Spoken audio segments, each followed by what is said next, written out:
Hey guys, welcome back to the channel.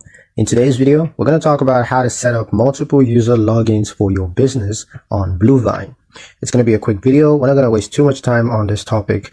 Just going to give you guys a very quick 6 steps guide on how to get this done. So let's get into it. Step number 1, log into your Bluevine dashboard. You can do that on the website. And multi-user access is best managed on desktop, so you want to make sure you log in on the website. Step 2, from the main menu, click Settings and then select User Management. Next, step 3 is to choose Add User. Now just enter the person's name, email address, and the role in your business.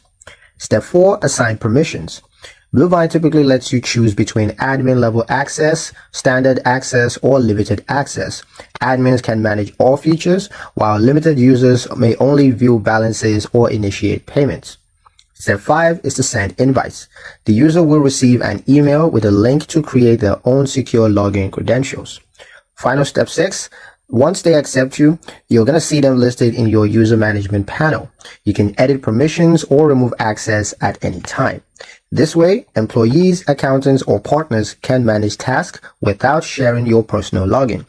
And that's pretty much it for the video, guys. So if you liked it, hope you found the information here useful enough. If you did, like, share, and subscribe for more helpful tutorials.